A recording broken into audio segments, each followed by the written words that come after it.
नमस्कार दोस्तों, दिव्य नेत्र से मैं प्रीतम कुमार आपका स्वागत करता हूं। बिहार एसआई प्रीलिम्स की एक और प्रश्न पत्र लेकर उपस्थित हूं। आप लोग इसे सॉल्व करें। अगर आपका 35 प्रश्न भी सही है तो आपकी तैयारी अच्छी मानी जाएगी। अगर मेरे चैनल पर नया है तो चैनल को सब्सक्राइब करें, दोस्तों तक शेयर करें। अगर वीडियो अच्छी लगे तो वीडियो को लाइक करें। चलिए शुरुआत करते हैं। आज का पहला प्रश्न है, एक विशेष कार्य करने वाले समान कोशिकाओं के समूह को क्या कहते हैं? उत्तक, अंग, अंग तंत्र, कोशिका तंत्र। तो इसका क्या हो जाएगा? कोशिका संरचना, इसका आंसर हो जाएगा उत्तक। एक विशेष कार्य करने वाले समान कोशिकाओं के समूह को उत्तक कहते हैं।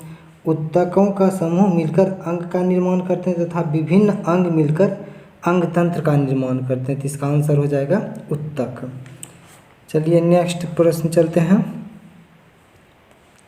निम्न में से कौन सा जीव एक कोशिकीय नहीं है? अमीबा, क्लेमिडोमोनास, जीवाणु, कवक। तो इसका आंसर हो जाएगा कौन सा जीव कोशिकीय नहीं है? तो भाई कवक हो जाएगा। कोशिकीय एक जीव ये कोशिकीय नहीं होते हैं कवक। चलिए नेक्स्ट चलते हैं। ट्रेकोमा और ग्लूकोमा बीमारी किस अंग से संबंधित है? नाक, कान, फेफड़ा, आँख। तो ट्रेकोमा और ग्लूकोमा आँख के बीमारी से संबंधित है। इसका आंसर हो जाएगा डी नंबर, आँख। रक्त के AB वर्ग, ये AB वर्ग की बात हो रहा है। AB वर्ग वाले व्यक्ति ऐसे व्यक्ति को रक्तदान कर सकता है जिसका रक्त वर्ग है AB, ABO। तो AB रक्त वर्ग में कोई भी एंटीबॉडी नहीं पाया जाता है, इसलिए ये व्यक्ति किसी अन्य को रक्तदान नहीं कर सकते हैं, सिर्फ अपने ही ग्रुप को AB को रक्तदान कर सकते हैं। तो इसका आंसर हो जाएगा C नंबर।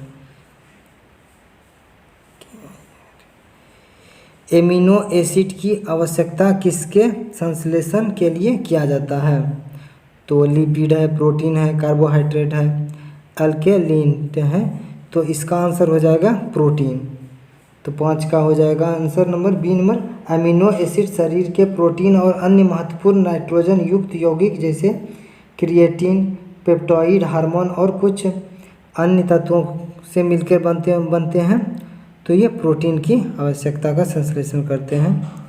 तो इसका आंसर हो जाएगा 5 का बी। नेक्स्ट प्रश्न चलते हैं। मानव शरीर में संक्रमण को रोकने में मदद करने वाले विटामिन कौन सा है? तो मानव शरीर में संक्रमण को रोकने के लिए मदद करने वाले विटामिन ए होते हैं, जिसका मुख्य स्रोत गाजर में होते हैं। तो इसका आंसर हो जाएगा ए नंबर। विटामिन ए का रासायनिक नाम रेटिनॉल है। तो नेक्स्ट प्रश्न चलते हैं। निम्न में से विशालतम स्थलचर जमीन पर रहने वाले जीव प्राणी कौन से हैं? भारतीय हाथी, अफ्रीकन हाथी, जिराफ, सफ़ेद बाघ। सबसे बड़े जीव जमीन पर रहने वाले अफ्रीकन हाथी है और पृथ्वी पर सबसे बड़ा जीव ब्लू व्हेल मछली है। तो स्तनधारी है ब्लू व्हेल। तो सबसे बड़ा जीव बोला जाए पृथ्वी पे तो ब्लू व्हेल, और स्थल पे बोला जाए तो अफ्रीकन हाथी। तो इसका आंसर हो जाएगा बी नंबर, 7 का बी। नेक्स्ट प्रश्न है। निम्न में से कौन सा जोड़ा सही है? प्राथमिक उपभोक्ता तेंदुआ, नहीं ये गलत बात है। द्वितीय उपभोक्ता घास, अपघटक बैक्टीरिया, उत्पादक हिरन, नहीं उत्पादक घास होता है। प्रथम उपभोक्ता हिरन हो जाएगा। द्वितीय उपभोक्ता कौन हो जाएगा? प्राथमिक उपभोक्ता हो जाएगा घास, उत्पादक हो जाएगा घास, सॉरी, अपघटक हो जाएगा बैक्टीरिया। ये सही है, सी नंबर, 8 का सी, ये सही है। अपघटक क्या होता है देख लेते हैं। ये अपघटक ऐसे जीव है जो मृत या सड़ने वाले वस्तु होते हैं, सड़ने वाले जीवों को तोड़ते हैं, उसका वियोजन करके उसको मिट्टी बना देते हैं, यही अपघटक कहलाते हैं। जैसे बैक्टीरिया हो गया, जीवाणु हो गया, कवक होगा, ये सब अपघटक के अंतर्गत आते हैं। चींटी भी। तो इसका आंसर हो जाएगा 8 का सी। पुष्प में नर लैंगिक अंग कौन सा है?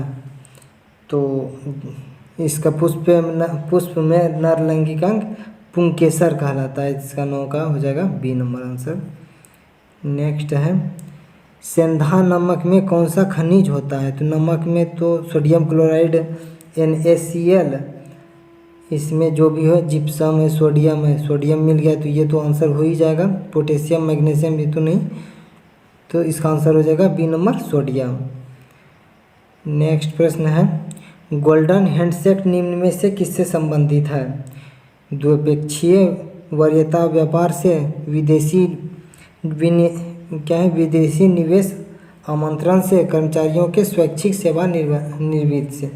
ये गोल्डन हैंडशेक का अर्थ होता है कर्मचारियों का स्वैच्छिक सेवानिवृत्त या अपने मन से कोई भी कर्मचारी स्वतः अवकाश ले लेते हैं, तो उसको रिटायर ले लेते हैं, स्वतः रिटायर ले लेते हैं स्वेच्छा से। तो ये कब से स्टार्ट किया जा रहा था? पहली बार किया गया था 1991 से प्रारंभ हुआ है गोल्डन हैंडशेक कार्यक्रम। चलिए नेक्स्ट प्रश्न चलते हैं। वाणिज्य के किस पहलू से बुल एवं बियर संबंधित है? तो ये बैंकिंग है, विदेशी व्यापार है, स्टॉक बाजार है, आंतरिक व्यापार है। तो इसका आंसर हो जाएगा स्टॉक एक्सचेंज से ही बुल एंड बियर संबंधित है। तो इसका आंसर हो जाएगा सी नंबर 12 का सी। नेक्स्ट प्रश्न है भारतीय अर्थव्यवस्था में कोर सेक्टर किस सेक्टर के अंतर्गत आते हैं? कोर सेक्टर का बात कर रहा है कि ऐसा सेक्टर जो निर्माण कार्य में लगे, जैसे कोयला कोर सेक्टर के उदाहरण है, सीमेंट, पेट्रोलियम, स्टील, तो ये सभी कोर सेक्टर के उदाहरण है। जिसका आंसर हो जाएगा सभी 1, 2, 3 एवं 4 सभी। तो और ये इसमें टोटल 8 प्रमुख क्षेत्र होते हैं। बिजली, इस्पात, रिफाइनरी उत्पाद, कच्चा तेल, कोयला, सीमेंट, प्राकृतिक गैस, उर्वरक, ये सभी कोर सेक्टर के ही उदाहरण हैं। चलिए नेक्स्ट प्रश्न है महावीर एवं बुद्ध ने किसके शासनकाल में उपदेश दिए थे? महावीर ने भी और बुद्ध ने भी। तो बिंबिसार के शासनकाल में दोनों ने एक साथ में दोनों उसी कालखंड में बिंबिसार के शासनकाल था, उसी समय महावीर और बुद्ध ने भी अपना उपदेश दिए थे। तो इसका आंसर हो जाएगा 14 का बी। नेक्स्ट प्रश्न है आलमगीरपुर जो हड़प्पा सभ्यता का एक स्थल है किस प्रांत में स्थित है? तो आलमगीरपुर कहाँ है? उत्तर प्रदेश में। याद रखिएगा 15 का डी नंबर। और आलमगीरपुर उत्तर प्रदेश के मेरठ जिला में स्थित है, हिंडन नदी के नज़दीक स्थित है, हिंडन नदी के किनारे। नेक्स्ट प्रश्न है तेलुगु कृत अमुक्तमाल्याद के लेखक कौन है? बुक्का प्रथम, कृष्णदेवराय, देवराय होगा, देवराय, कंबन। तो इसका आंसर हो जाएगा कृष्णदेवराय। 16 का एक बी नंबर कृष्णदेवराय तुलु वंश के शासक थे। तुलु वंश के शासक थे, प्रसिद्ध शासक थे। उन्होंने तेलुगु भाषा में अमूल्यामाल्याद पुस्तक लिखा। तेलुगु भाषा में लिखा गया था ये बुक, तो आप याद रखिएगा अमुक्तमाल्याद। चलिए नेक्स्ट साउथ का नाम है, थोड़ा दिक्कत हो जाता है। निम्न में से किस मुगल सम्राट ने स्वयं अपनी आत्मकथा लिखी थी?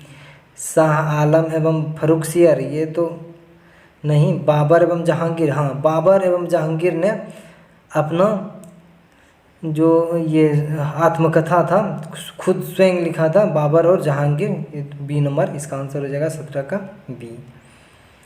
नेक्स्ट प्रश्न है निम्न में से कौन सा भारत आने वाला पहला अंग्रेजी जहाज था? तो राजपूताना, ये तो नहीं था। Fellowship, red dragon. 18 का आंसर हो जाएगा C number red dragon Bharat आने वाला पहला अंग्रेजी जहाज था जो 1595 ईस्वी में पहली बार आया था। 1595 में, ठीक, ईस्वी में भारत आई थी रेड ड्रैगन, याद रखिएगा नाम। राजा रंजीत सिंह को राजा की उपाधि किसने दी थी? दीवान शाह ने, कश्मीर के राजाओं ने, जामन शाह ने, उपर्युक्त में से कोई नहीं। तो इसका आंसर हो जाएगा जामन शाह ने राजा रंजीत सिंह को राजा की उपाधि दी। ये नादिर शाह का पोता था और यही व्यक्ति ने नादिर शाह जब कोहिनूर हीरा लेके भारत से गया था, उस समय नादिर शाह जब आक्रमण किए थे दिल्ली पे, कौन शासक थे? मोहम्मद शाह रंगीला, बताए थे पिछले सेट में। और वहीं उसी के समय में तख्ते ताऊस, कोहिनूर हीरा नादिर शाह लेके चले गए फारस। और जब उसके बाद राजा रंजीत सिंह के साथ जब जमान शाह का, नादिर शाह का पोता का दोस्ती हुआ, कैसे दोस्ती हुआ वो भी बताते हैं। तो फिर क्या हुआ, वही कोहिनूर हीरा दोस्ती के स्वरूप के रूप में फिर रंजीत सिंह को दे दिया गया। फिर अंतिम शासक राजा दिलीप सिंह के द्वारा फिर अंग्रेज शासन ले लिया, अंग्रेज महारानी यहाँ कोहिनूर हीरा ब्रिटेन चला गया। तो इसका आंसर हो जाएगा जामान शाह 1798 ईस्वी में क्या हुआ था? जामान शाह ने पंजाब पर आक्रमण किया एवं वापस जाते समय अपनी तोप चिनाब नदी के में गिर गया। उसका जामान शाह का जो तोप था चिनाब नदी में गिर गया और रंजीत सिंह ने उसे निकलवाया। और रंजीत सिंह वहाँ का शासक था, जम्मू कश्मीर के आसपास लाहौर के क्षेत्र का। उसने उस तोप को निकलवाया और फिर उसको फारस भिजवाया जामान शाह के पास। तो जामान शाह इससे प्रभावित हो गए, खुश हो गया और इसलिए इसको राजा का उपाधि भी दिया। तो यही कहानी है, जब डिटेल्स में पढ़ाएंगे वाइट बोर्ड पे तब डिटेल्स चर्चा किया जाएगा। नेक्स्ट है, ब्रिटिश ने पंजाब को निम्न में से किस वर्ष में अपने राज्य में मिला लिया? तो 20 का क्या है, ब्रिटिश ने पंजाब को अंतिम समय में मिलाया था। अवध, पंजाब ये सब 1856 ईस्वी में मिला था। और उस समय कौन थे? कैनिंग नहीं थे, कैनिंग के पहले ही ऐसे मिला लिया गया था। कैनिंग बाद में 1856 में ही कैनिंग भी आ गए थे, लेकिन उस समय लॉर्ड डलहौजी ही थे।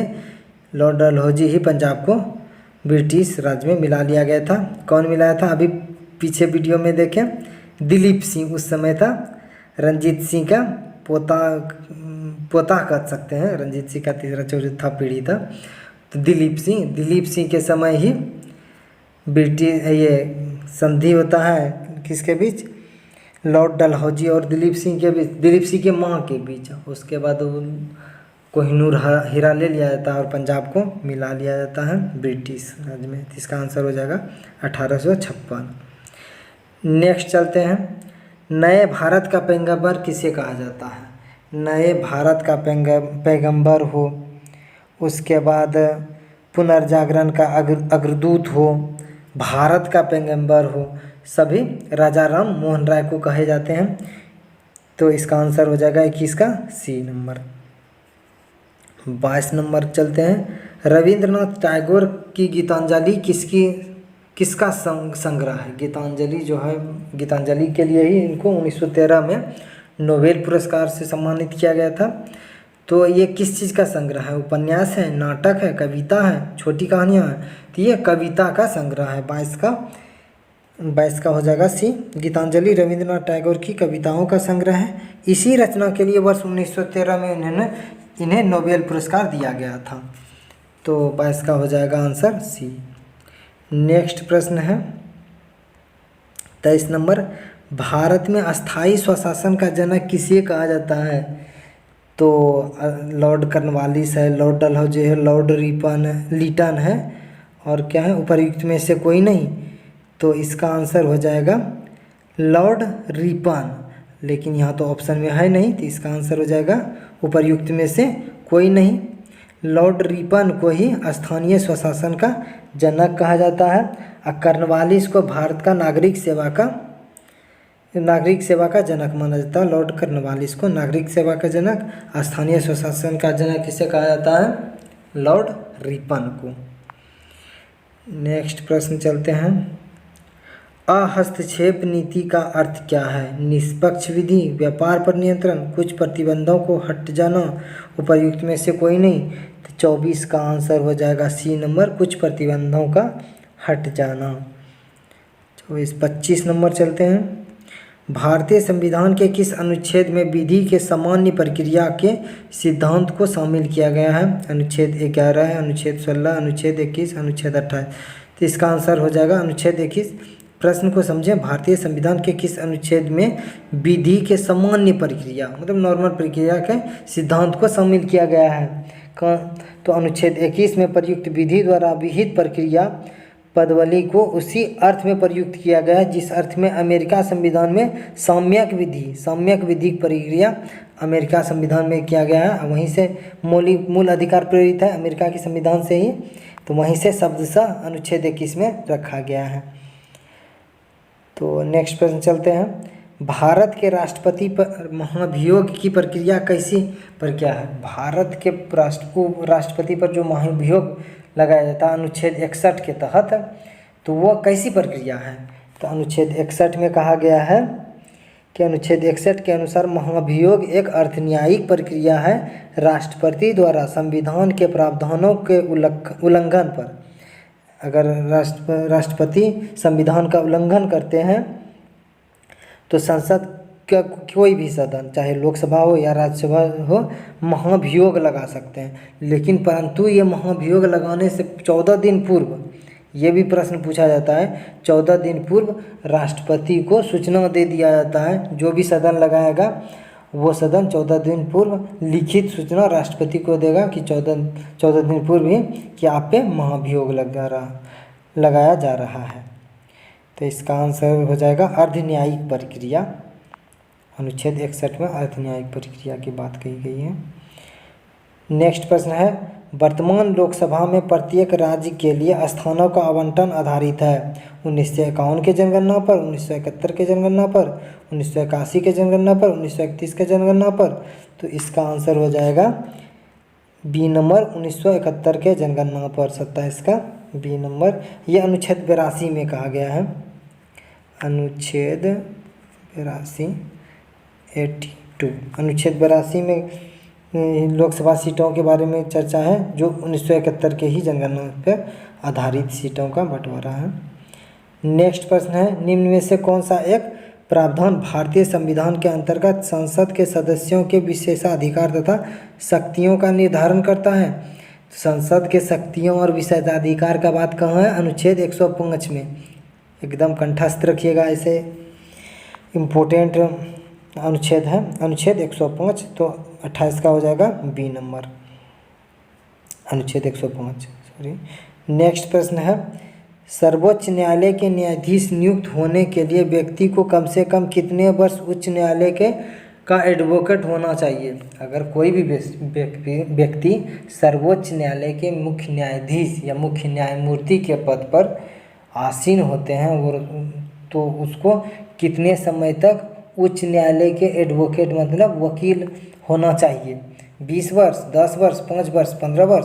तो 10 वर्ष। अगर कोई भी व्यक्ति 10 वर्ष तक उच्च न्यायालय में कोई भी उच्च न्यायालय में एडवोकेट है तो वो सर्वोच्च न्यायालय के न्यायाधीश नियुक्त होने के योग्य हो जाते हैं। तो ऐसे व्यक्ति को राष्ट्रपति सर्वोच्च न्यायालय के में नियुक्त कर सकते हैं न्यायाधीश के रूप में। तो इसका आंसर हो जाएगा बी नंबर, 29 का बी। नेक्स्ट प्रश्न है, 73वें संविधान संशोधन के संदर्भ में निम्न प्रश्नों पर विचार व्यक्त कीजिए। पहला है, इसमें 50% सीटों पर महिलाओं का आरक्षण का प्रावधान है। 73वें संविधान संशोधन में 50% सीट नहीं भाई, 1/3 में 33% सीट महिला को आरक्षण दिया गया था पंचायत चुनाव में। लेकिन कोई राज्य जैसे बिहार है, उत्तराखंड है, हरियाणा फिलहाल के कर दिया, करंट का क्वेश्चन हो गया, हरियाणा भी अपने पंचायत चुनाव में महिलाओं को 50% आरक्षण दिया है। तो ये तो गलत बात है। 73वां संविधान संशोधन में 33% बात किया गया है, तो ये 50% का बात कर रहा है, तो ये भी गलत है। नेक्स्ट क्या है, यदि पंचायत भंग होती है तो 6 माह के अवधि के अंदर चुनाव कराया जाएगा, तो पंचायत भंग होगी तो ये तो सही है, 6 माह के अवधि के अंतर्गत ही चुनाव करा दिया जाएगा। अगर कोई भी पंचायत में पंचायत भंग होती है तो ये सही बात है। नेक्स्ट है, 73वां संविधान संशोधन अधिनियम 12वीं अनुसूची के संबंध में है तो नहीं। 73वां संविधान संशोधन अधिनियम 11वीं अनुसूची से संबंधित है, तो 3 तो गलत हो गया। यह त्रिस्तरीय मॉडल की व्याख्या करता है, तो ये भी सही है। तो इसका आंसर हो जाएगा 2 और 4, 2 और 4 बी नंबर आंसर हो जाएगा। नेक्स्ट प्रश्न है, भारत में चलित न्यायालय या मोबाइल कोर्ट का सूत्रपात किसने किया? तब चलित न्यायालय से न्यायालय कह सकते हैं कि गाड़ी में एक जज है बैठे हुए और एक वकील है, और कोई ज्वलंत मुद्दा हो उस पर विचार करना हो, जैसे कोई तुरंत मतलब एग्जैक्ट अभी इसका निर्णय लेना बहुत ज़रूरी है, तो ऐसे मोबाइल कोर्ट या गाड़ी पे ही जज बैठे रहते हैं, वहीं पे डिसीजन दे दिया जाता है। तो ऐसे न्याय वहीं पे कर दिए जाते हैं। तो इसका आंसर हो जाएगा ऑप्शन देख लेंगे, न्यायमूर्ति भगवती राजीव गांधी, डॉक्टर APJ अब्दुल कलाम। तो इसका अब डॉक्टर APJ अब्दुल कलाम किए थे। ऐसा क्यों किए थे कि डॉक्टर APJ अब्दुल कलाम ने चलित न्यायालय या मोबाइल कोर्ट का सूत्रपात किया था। उच्च न्यायालय और उच्चतम न्यायालय में बहुत भीड़ रहता था। एक्चुअली भीड़ को देखते हुए लोगों को जल्द से जल्द न्याय मिले, मतलब काफ़ी भीड़ है मान लीजिए उच्च न्यायालय में भी और उच्चतम न्यायालय में भी। तो इस भीड़ को देखते हुए, भीड़ को कम करने के लिए, और मामला भी बहुत दिन तक लटक जाता था, तो इसके लिए मोबाइल कोर्ट मतलब तुरंत इसका डिसीजन मिल सके जनता को, इसलिए मोबाइल कोर्ट का सूत्रपात डॉक्टर APJ अब्दुल कलाम जब राष्ट्रपति थे उसी समय किए थे। इसका आंसर हो जाएगा C नंबर। नेक्स्ट प्रश्न है, स्वतंत्रता का अर्थ क्या है? कोई भी व्यक्ति स्वतंत्र क्यों हो सकता है? नॉर्मल सोचिए, बाहरी प्रतिबंध का अभाव होना, मतलब बाहरी प्रतिबंध ना होना या अभाव होना या कम होना। तो हाँ भाई, प्रतिबंध नहीं होना चाहिए। अगर कोई व्यक्ति स्वतंत्र होगा तो प्रतिबंध तो नहीं होगा, तो ये तो सही है। बाहरी प्रतिबंध का अभाव है कि मतलब भारत अगर कोई डिसीजन लेगा या कोई भी देश अगर डिसीजन लेता है तो कोई बाहरी देश उसके डिसीजन पे मतलब उंगली नहीं उठा सकता है, सवाल नहीं उठा सकता है। वो स्वतः डिसीजन ले सकता है कि हम किस देश के साथ सहयोग करें और किसके साथ द्विपक्षीय वार्ता करें। तो ये तो सही है, बाहरी प्रतिबंध का अभाव होना। और दूसरा है ऐसी स्थितियों का होना जिसमें लोग अपनी प्रतिभा का विकास कर सकें।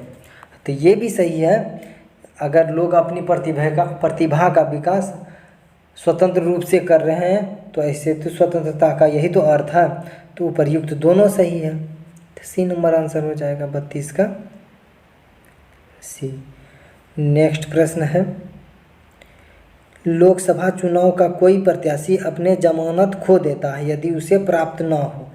वैध मतों का 1/3, वैध मतों का 1/4, वैध मतों का 1/5, वैध मतों का 1/6। तो इसका आंसर हो जाएगा D नंबर, वैध मतों का 1/6। ये जमानत राशि क्या होता है? तो जिस समय कोई भी प्रत्याशी नॉमिनेशन करवाते हैं तो उस समय कुछ राशि जमा किया जाता है पैसा के रूप में, तो वो पैसा फिर बाद में मिल जाता है। अगर प्रत्याशी 1/6 वैध मतों का जितना भी, मान लीजिए अगर 10,000 भी वोट पड़ा, 10,000 का 1/6 पर मत कोई भी प्रत्याशी जो हार भी गया उसको मिलता है, तो ये रुपया लौट जाता है। लेकिन अगर 1/6 मत से कम मत प्राप्त किया तो ऐसे व्यक्ति का जमानत राशि, वही जो रुपया था वो जब्त हो जाता है, सरकार के फंड में चली जाती है, वो व्यक्ति को लौटाया नहीं जाता है। तो यही है जमानत राशि। वैध मतों का 1/6 मत नहीं लाता है तो ऐसे प्रत्याशी का जमानत राशि जब्त हो जाता है। नेक्स्ट प्रश्न है, संविधान को एक पवित्र दस्तावेज किसने कहा? तो ऐसे फीलिंग्स आना चाहिए, संविधान की बात हो रहा है, दस्तावेज की बात हो रहा है, एकदम डॉक्टर BR अम्बेडकर, तब एक अलग फीलिंग्स आएगा कि BR अम्बेडकर की होगा। तो इसका आंसर हो जाएगा 34 का A नंबर। तो नेक्स्ट प्रश्न है, आर्थिक नियोजन भारतीय संविधान के किस सूची में वर्णित है? आर्थिक नियोजन की बात कर रही है।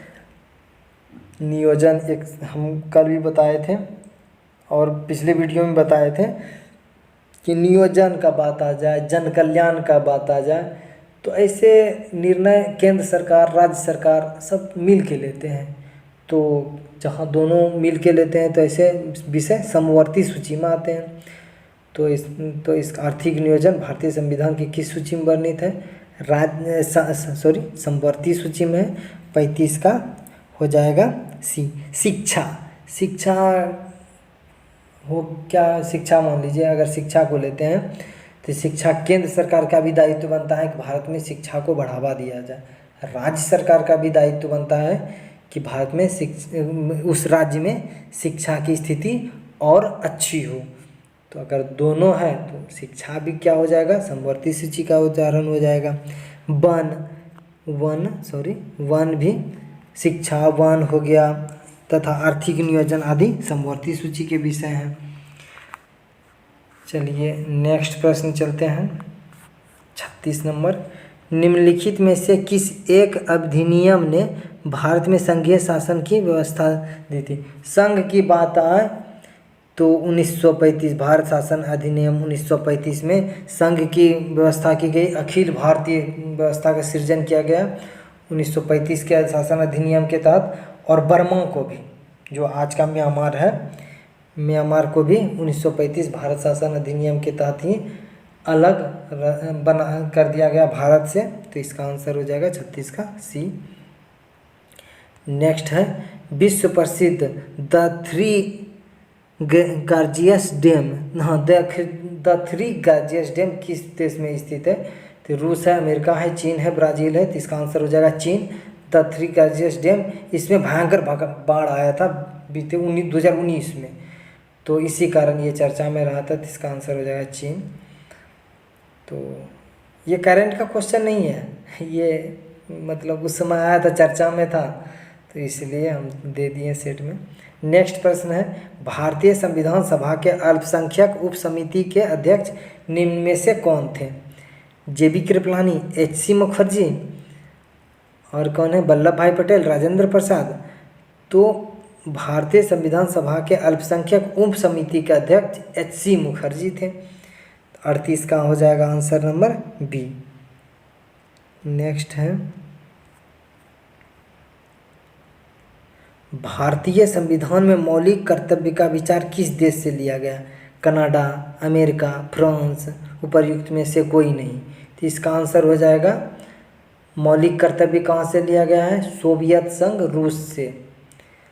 तो रूस तो ऑप्शन में नहीं है, तो इसका आंसर हो जाएगा 39 का डी नंबर। तो इसका आंसर हो जाएगा 39 का डी। नेक्स्ट प्रश्न है 40 नंबर, निम्नलिखित में से कौन सी झील एक लैगून नहीं है? लैगून किसे कहते हैं? पहले तो ये तो जान लेते हैं। लैगून झील भारत के पर्याय द्वीपीय क्षेत्र में ही पाए जाएंगे। क्यों पाए जाएंगे उसको भी देख लेते हैं। वैसे झील का पानी जिसकी पानी नमकीन हो, जैसे हो गया उड़ीसा का चिल्का। अष्टमुडी कहाँ है? केरल में। केरल ये राज्य हुआ केरल, यहाँ तमिलनाडु है।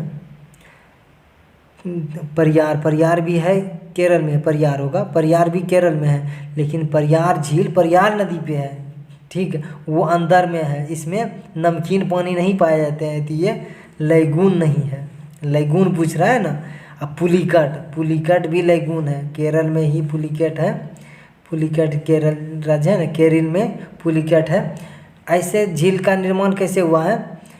तो जैसे आप भारत का नक्शा देख रहे हैं, तो ये ऐसे सीधा नहीं है, ये टेढ़ा मेढ़ा है, और यही ज्वार भाटा के कारण एक झील नुमा संरचना बन जाता है, जो घेरा जाता है, और उसमें पानी जो फंस गया वो झील का निर्माण हो गया, और वहाँ का पानी भी नमकीन होगा, तो ऐसे झील को लैगून बोला जाता है। केरल में लैगून बोला जाता है। तो इसका आंसर हो जाएगा,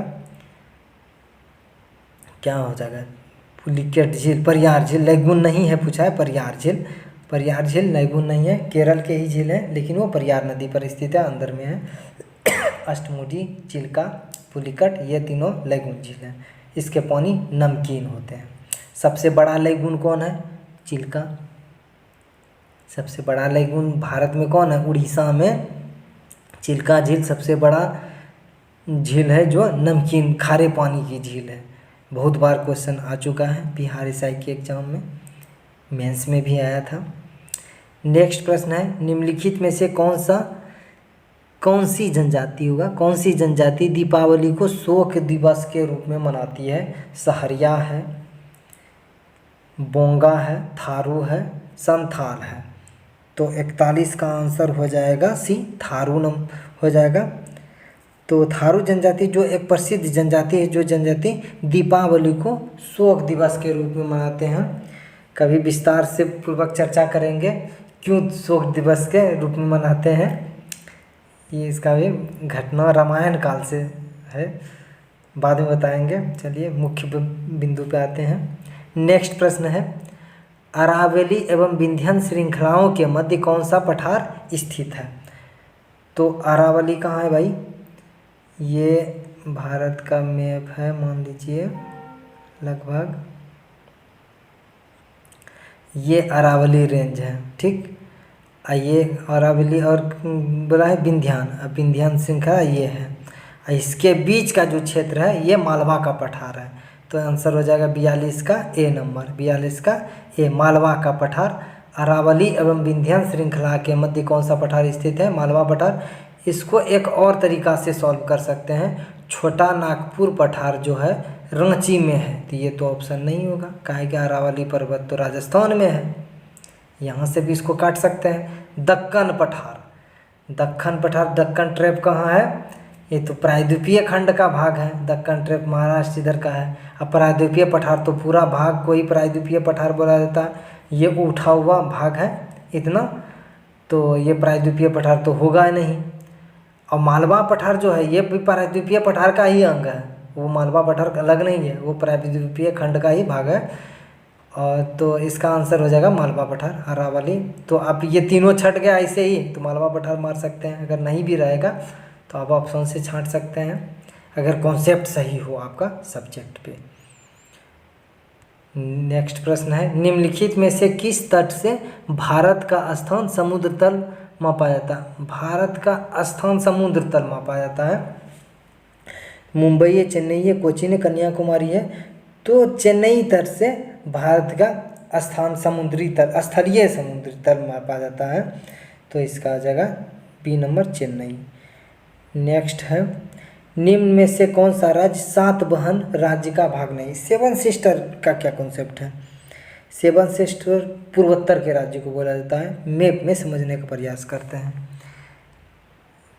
बिहार का ये बॉर्डर है, सिक्किम पड़ा इस जगह, उधर से आई सिक्किम के बाद भूटान, भूटान के बाद अरुणाचल प्रदेश, अरुणाचल प्रदेश ऐसे करके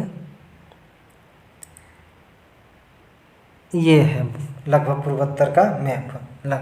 ये सिक्किम हो गया, इस जगह मेघालय है, यहाँ असम है, अरुणाचल प्रदेश है।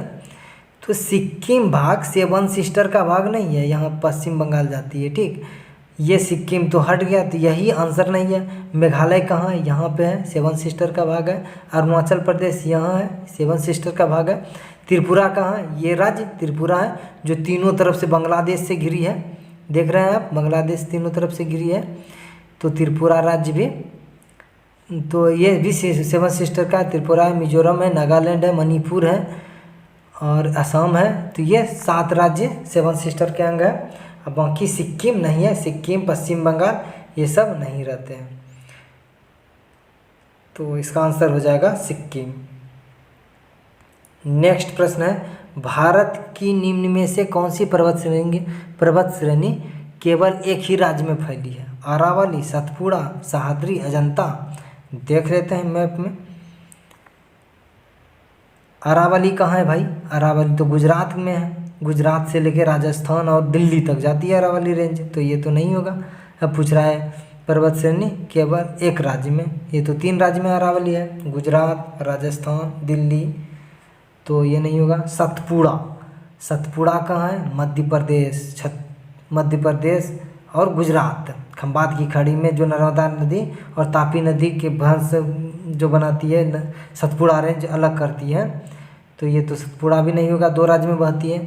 सह्याद्री, सह्याद्री तो पश्चिम घाट को सह्याद्री पर्वत बोला जाता है महाराष्ट्र में, तो ये तो कई राज्य हो गया। महाराष्ट्र में ये पहाड़ है पूरा, यहाँ पे जो पश्चिमी घाट कहते हैं उसे ही सह्याद्री पर्वत कहते हैं महाराष्ट्र में।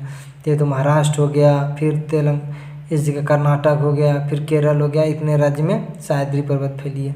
अजंता महाराष्ट्र में, महाराष्ट्र इस जगह राज्य है, महाराष्ट्र के औरंगाबाद जिला में स्थित है। अजंता केवल महाराष्ट्र में स्थित है। इसका आंसर हो जाएगा 45 का डी। देखिए रट के कुछ नहीं होगा, कॉन्सेप्ट समझ लीजिए, मैप थोड़ा देखते रहिए, एकदम ज्योग्राफी पे अजीब गिरिप बनेगा और कोई भी क्वेश्चन आप सॉल्व कर सकते हैं। नेक्स्ट प्रश्न है, सहरिया जनजाति का संबंध मुख्यतः किस राज्य से है? देखिए छत्तीसगढ़, मध्य प्रदेश, असम, हिमाचल प्रदेश। तो सहरिया जनजाति मध्य प्रदेश का भाग है, मध्य प्रदेश का जनजाति है, सॉरी भाग बोल दिए, मध्य प्रदेश का जनजाति है।